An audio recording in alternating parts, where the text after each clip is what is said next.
বলতে এটা আমার বিশ্বাস একটা গোল। গত দুদিন থেকে যে পরিস্থিতি ছিল শিউলির মা মারা যাওয়ার কারণে, সেই জায়গা থেকে মনোবল একদম মনোবলে ফিরে আসা কেমন ছিল? আমরা আসলে আপনারা জানেন যে আমরা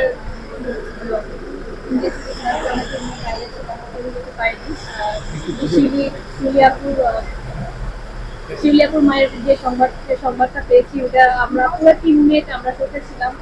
আমরা চেষ্টা করেছি শিউলি দিদির পাশে থাকার।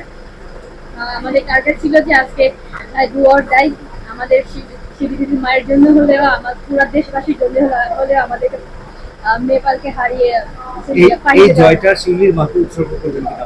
হ্যাঁ, অবশ্যই এই জয়টা আমরা পুরো টিম শিউলি দিদি মায়ের জন্য উৎসর্গ করেছি এবং দেশবাসীর জন্য।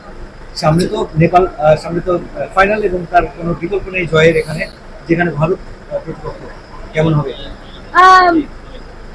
এটা? আসলে ভারত আপনারা জানেন যে একটা অর্গানাইজ টিম।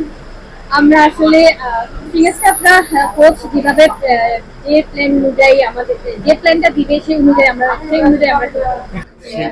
আমরা আমাদের বিশ্বাস ছিল যে আজকে আমাদের লাস্ট চান্স, আসলে এটা কাজে লাগালে আমরা ফাইনালে যাব। হ্যাঁ, অবশ্যই, কারণ আমরা যে একটু কষ্টে ছিলাম যে শিউলির মার জন্যই, তো আসলে এটাই আমাদের লক্ষ্য ছিল, আমরা দেশকে কিছু দেব এবং শিউলির মার। মানে আমরা যখন এক গোলে বিজয় করলাম তখন আসলে কি কাজ করতেছিলেন?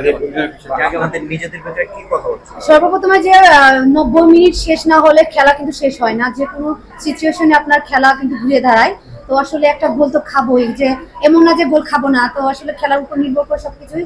তো আমাদের বিশ্বাস ছিল যে আমরা 90 মিনিট আমরা আমাদের সর্বোচ্চটা দিলে অবশ্যই রেজাল্ট বের হবে। তো আসলে সেটা আমাদের কপাল ছিল, তো আমরা আসলে সেটা বেরিয়ে আসতে পারছি।